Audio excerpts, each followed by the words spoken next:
नमस्कार। गाजियाबाद का एक वीडियो सोशल मीडिया पर खूब वायरल हो रहा है, जिसके बारे में बताया जा रहा है कि इस बुजुर्ग मुस्लिम शख्स की हिंदूवादी संगठनों ने दाढ़ी काट दी है और उनसे जय श्री राम के नारे लगवाए। भीम आर्मी के नेता चंद्रशेखर आजाद ने तो यहां तक कह दिया कि गाजियाबाद में बुजुर्ग अब्दुल समद सैफी जी के साथ की गई बर्बरता, जबरन जय श्री राम का नारा लगवाना और उनकी दाढ़ी को काटना शर्मनाक है।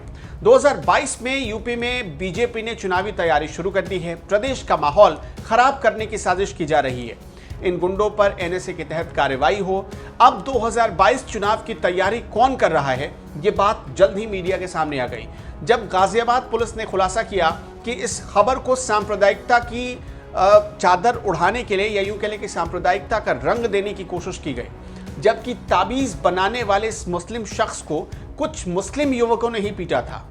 सोशल मीडिया के माध्यम से एक वीडियो संज्ञान में आया था, जिसमें कि एक बुजुर्ग जिनका कि नाम अब्दुल समद है और जो बुलंदशहर अनूप शहर के निवासी हैं, उनके साथ कुछ लड़के उसमें मारपीट करते हुए दिख रहे हैं। इसमें जब और गहनता से जांच की गई तो ये पता चला कि ये बुजुर्ग 5 तारीख को लोनी बॉर्डर क्षेत्र में आए थे। वहाँ से ये एक किसी के साथ और बाइक से बैठ के बेहटा हाजीपुर गाँव में गए, जहाँ पर कि इनको प्रवेश के घर पर जाना था।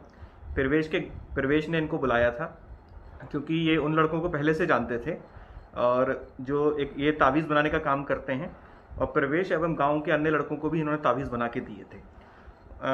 उन लोग का कहना है कि इसी कारण से कुछ इनसे नाराज़गी थी और इन्होंने फिर उनको वहां पर अपने घर पर बुला के इनके साथ वहां पर मारपीट एवं अभद्रता की, जिसमें कि कई लड़के शामिल थे। इसमें हमने लगभग सभी लड़के ट्रेस कर लिए हैं, सभी लोग चिन्हित कर लिए गए हैं और 3 लड़के प्रवेश जो कि ऑलरेडी जेल में हैं, इसके अलावा 2 अन्य लड़के कल्लू गुजर और आदिल, इनको भी गिरफ्तार किया जा चुका है। अन्य लड़के भी चिन्हित कर लिए गए, बहुत ही जल्दी उनको भी गिरफ्तार कर लिया जाएगा और पूरे मामले में जो भी और कठोर से कठोर कार्रवाई है वो हम लोग करेंगे। ये तो थी पुलिस की बात। अब आइए आपको बताते हैं सद्दाम नाम के उस शख्स की बात जो अब्दुल समद को पीटने वालों में शामिल था। पुलिस ने खुद इस मामले में आरोपी सद्दाम का एक वीडियो जारी किया है, जिसमें वो बता रहा है कि उसकी पत्नी का दूध नहीं उतर रहा था और बच्चा दूध नहीं पी पा रहा था, इसलिए उसने सूफी यानी पीड़ित को कॉल किया। तो सूफी ने बताया कि 3 अंडे, 3 लड्डू, 1 सिगरेट और 1 अगरबत्ती का पैकेट लाकर बच्चे के ऊपर से उतार कर कुत्ते को डाल देना, मैं 3-4 दिन में आऊँगा। बोले ठीक है सर, लिया। तो सर लाने के बाद मुझे उनका 7 बार उतार के कुत्ते को खिला दे। तो सर मैंने खिला दिए। तो सूफी जी बोले मैं 3-4 दिन में आऊँगा। बोले ठीक है सर। सूफी जी वो आ गए 5 तारीख को। 5 तारीख को इम्तियार भाई बोले मेरे से तू परवेश के यहाँ पर इसको लेके चला जा। तो सर मैं स्कूटरी से लेके चला गया।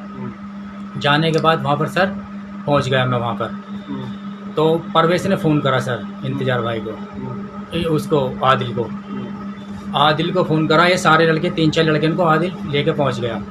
फिर इम्तियार भाई को फ़ोन करा, नुका ऐसे बात है, सूफी ने तेरे ऊपर इल्ज़ाम लगाने को ऐसे कह रहा। सूफी इम्तियार ने कही मुझसे ऐसे कर दे। अच्छा, मतलब सूफी जी ने बताया कि इंतजार ने कही है, नुका ऐसे कर दे घर पर। क्या हुआ था उसके घर में? कोई गड़बड़ हो गया सर? उसके 4 महीने का बच्चा मर गया। उसके बाप का परवेश के उसके बाप का एक्सीडेंट हो गया।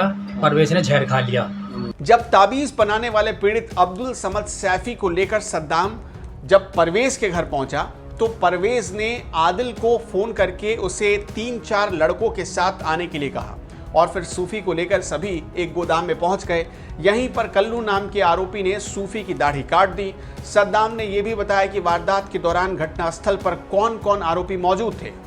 वहाँ पर आया, फिर इंतजार को बुलाया। वहाँ पर इंतजार को बुलाने के बाद तो सर वहाँ पर इनकी बातचीत हुई आपस में। सूफी जी को वहाँ पर भेज दिया इन्होंने गोदाम में।